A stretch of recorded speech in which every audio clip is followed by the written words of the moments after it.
Pirms 2 nedēļām, 20. martā, mēs piedalījāmies seminārā Zinošajiem vairāk iespēju. Tā uzdevuma bija apkopot jauniegūto informāciju un prezentēt to saviem klases biedriem. Tāpēc mēs arī jums to tādu prezentējam. Es jums parādīšu vienu noderīgu mājaslapu. Tā ir Latvijas Nacionālās bibliotēkas mājaslapa www.lnb.lv. Tur ir pieejami dažādi materiāli. Tātad jums jāredz šī digitālā bibliotēka. Šeit ir vairākas lapas. Piemēram, ļoti noderīgi ir periodika. Tātad periodika LV. Ja jums ir nepieciešami kādi materiāli, dažādi veču laikraksti vai kaut kas nelīdzīgs, ja jūs šeit varat meklēt, piemēram, ja es uzrakstīšu 1928. gada laikraksts Lāču Plēsis.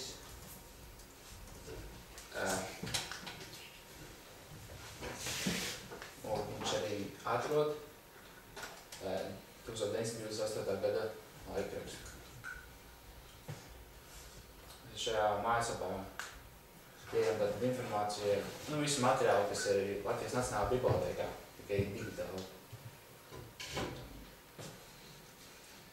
Šeit ir avīzijas, tur varat atvērt visu, apskatīties visas lapas. Un tā. Tad Nacionālās bibliotēkas tajā mājaslapā ir arī, piemēram, tāda lapa kā Zudusī Latvija. Tur jūs varat atrast dažādus objektus, kā piemēram, ja jūs gribat atrast kaut ko par Jaungulbenes pili.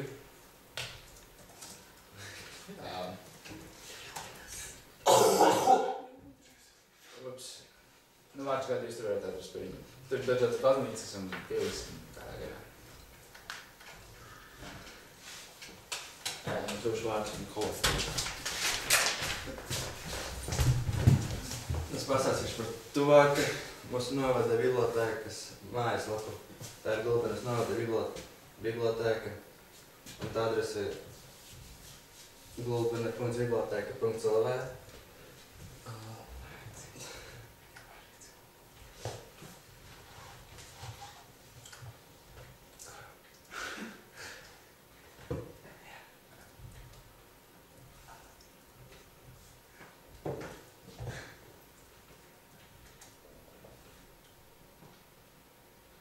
Un te jūs redzat, ka daudz ir tā otrī pieejami, bet tas mums tā nav vajadzīgs. Mēs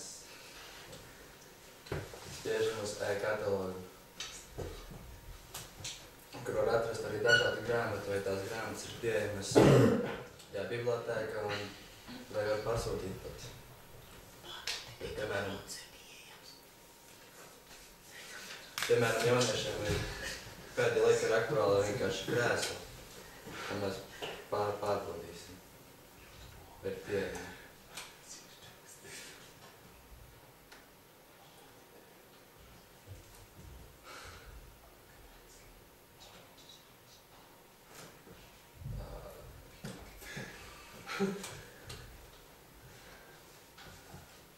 Jā, viņi ir pieejami Gulbenes bērnu bibliotēkā. Tāpat ir pēc skaita divas. Pieejamība plauktā var pasūtīt arī ne internetā.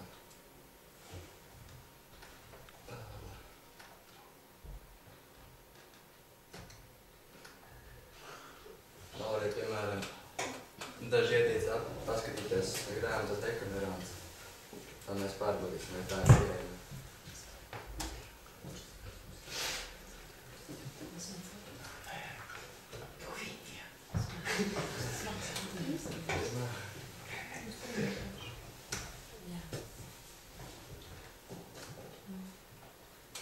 Jā, tā ir tieši pieejama Gulbenes bērnu bibliotēkā. Un arī Gulbenes bibliotēkā to var arī pasūtīt. Ja vajag. Tālāk es došu vārdu citiem kolēģiem.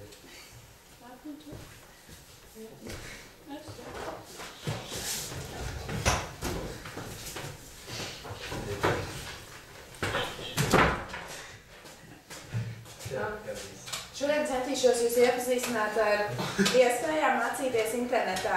Iepazīstināšu jūs ar dažādām mājaslapām, kuras piedāvā ātri un efektīvi mācīties visu nepieciešamo skolai.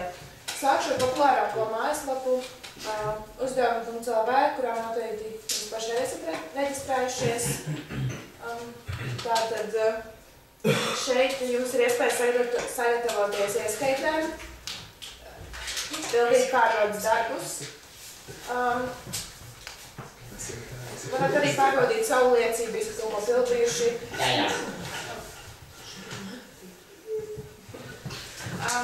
Par to jūs arī pildot testus, jūs iekļūstat punktus, kuri pēc tam parādās šeit reitingā. Ja jūs labākie, tad jūs te teikt parādīt, ja nē, tad ir izdošās. Otrajā vietā ir Anniņa. Pirmajā ir Incītis. Nē, vai kaut kāds.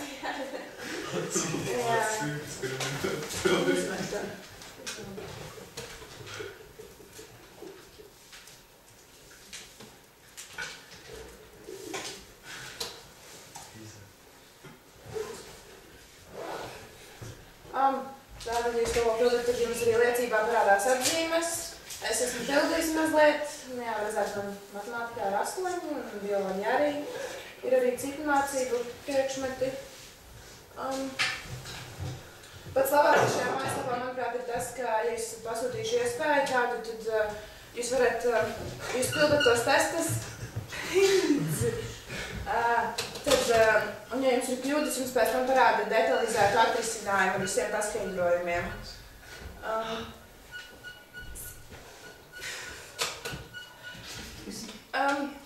Šeit viss ir sakārtots pa klasēm, visas vielas, un katrai klasē, kad jūs piereģistrējaties, tiek dotas atbilstošās mācību vielas tēmas, kuras ir pildīt. Nākamā mājaslapa ir dzm.lv. Šo mājaslapu visbiežāk izmanto skolotāji, lai informētu skolēnus un papildinātu mācību vielu ar interesantiem un paskaidrojošiem materiāliem. Ja esat piereģistrējušies, varat pielīties konkursos. Pagaidām šeit ir tikai no 7. līdz 9. klasei. Varat mācīties arī paši. Tas ir pildīt, varam fizikā 10. klase.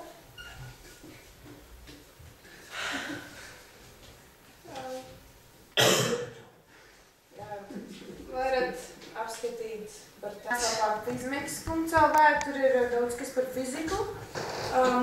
Šeit varēsiet atrast informāciju par fiziku vieglā un saprotamā veidā. Šeit ir testi. Kādi jums arī viela fizikā? Lētākā. Viļņi. Labi, piemēram, ātums un pātrinājums. Nē, viļņi bija jau. Labi, paņemsim to. Nē, viļņi. Jā, šeit jūs varat. Šeit ir pat attēli, jā, un tad mēs varam uzpadīt, ja jūs gribat. Nē, labi. Jā, un iesniegt atbildes. Tad liels pluss šai mājaslapai ir tas, ka ir parādīti eksperimenti. Piemēram, paņemsim par kustību ķermeņa īpatsvars. Jā, šeit ir gan situācijas apraksts, pētāmais jautājums, darba piedevumi, darba gaita, viss, kas jādara pašam. Un ir arī video, kurā tas viss ir parādīts. Mēs varam paskatīties.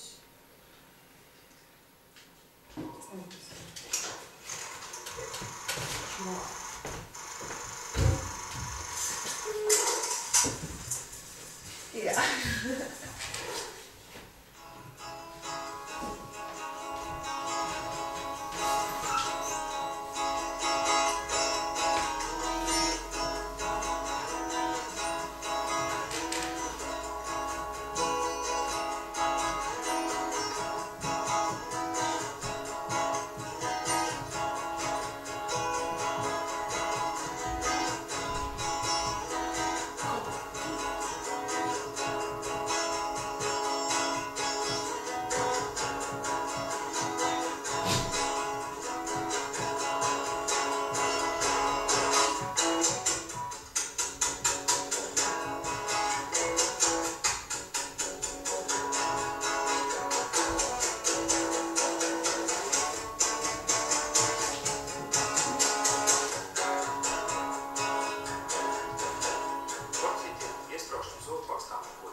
ražot vienu dakšu un pretī otru dakšu.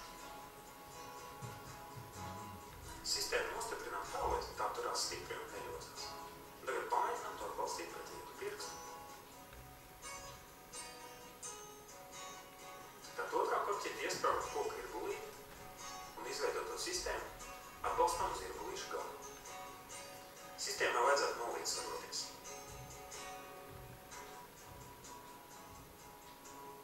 Un tiešām, dakšas atrodās līdzsvarā.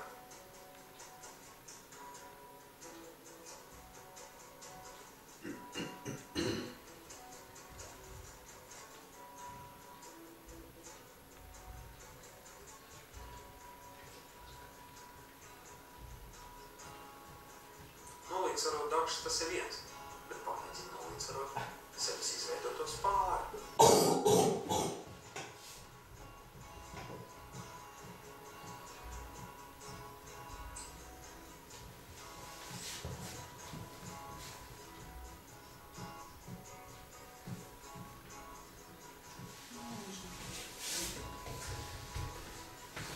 Jā, tātad mums ir gan eksperimentu apraksts, gan arī video par to un visu kāds jāveic. Šeit arī ir dažādi konkursi un aptājas, ir arī fórums, kur jūs varat apspriesties ar citiem labs lietotājiem. Tad nākamā mājaslapā ir mācībvideo.lv. Arī šeit informāciju jūs par sevi interesējošām tēmām lielākoties iegūstēt ar video palīdzību. Šeit tiek piedāvāti materiāli fizikā, matemātikā un ķīmijā. Matemātikā ir jau no 4. klases un fizikā un ķīmijā sākas no 8. Ir arī eksāmeni dažu gadu, kurus var apskatīt. Plus šajā mājaslapā, manuprāt, ir tāds, ka šeit, skatoties video, jums uzreiz viss tiek skaidrots un ir parādīti arī soļu uzdevumu risināšanā. Piemēram, fizikā 10. klase.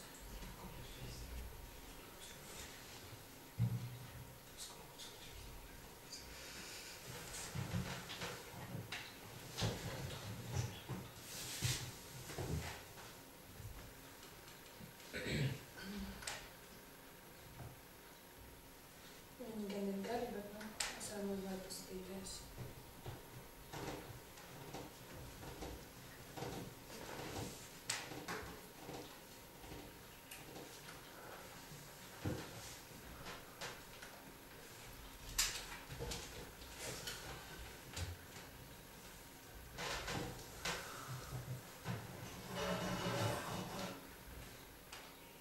Šajā uzdevumā paskatīsimies frontālās sadursmes. Redzam, te ir kāds testa poligons, kurā tās mašīnas tiek testētas un kāda viņām ir izturīga, kaut kāda izturīga konkrētām detaļām.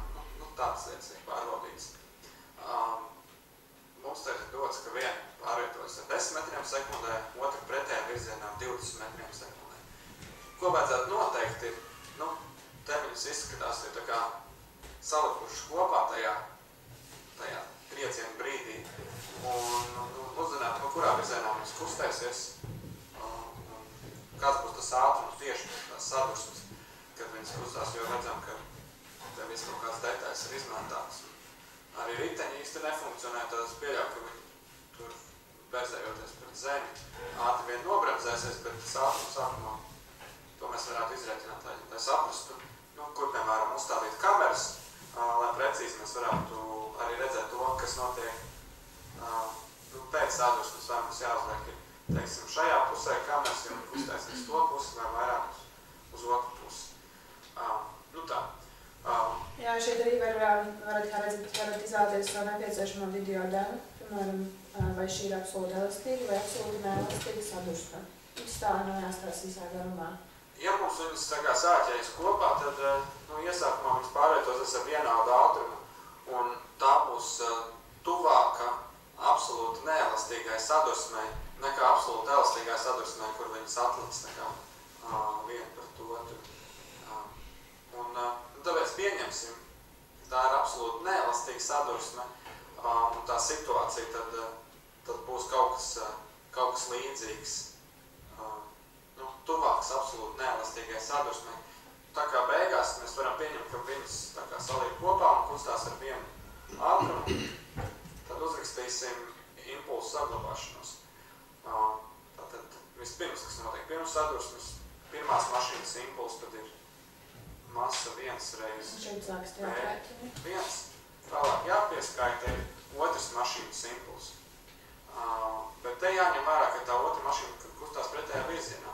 Līdz ar to, ja mēs šitās mašīnas ātrumu pieņemam kā plus, tad šitā mašīna kustās pretējā virzienā, un tas ātrums būs kā mīnus, tad būs M2 reiz ātrums mīnus V2, jo kustās pretējā virzienā. Ar ko tas ir vienāds? Tā kā šīs mašīnas ir tā kā apvienojušās kopā, salikušas, tad mēs varam rakstīt, ka tām ir viena masa, tad masa 1 plus masa 2, tā būs tā objekta masa un ātrums kaut kāds nezināms V3, ar kur viņas pārmetusies pēc tās sadursmes. Brīnišķīgi var likt iekšā skaitļus, mums viss ir zināms, izņemot šo te V3. To mums arī vajadzēs aprēķināt. Masa 1, tad 1200 kg reiz ātrums 10 metru sekundē. Tālāk, kas ir mīnus 5 metru sekundē. Ko tas nozīmē?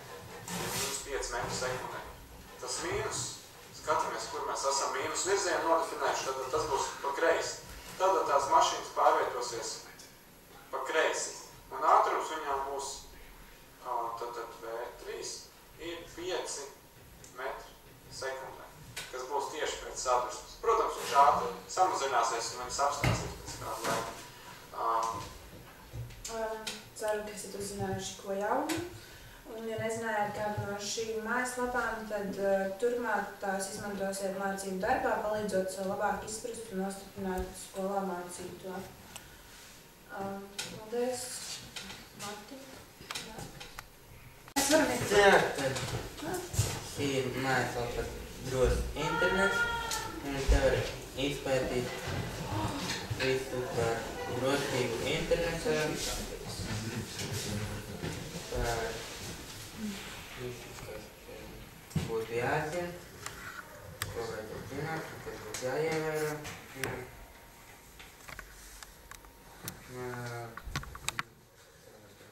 Mobilā drošība.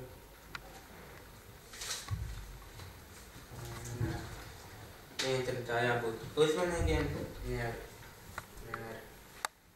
sniegt informāciju par citiem jādara. Un tiek visu to izpētīt.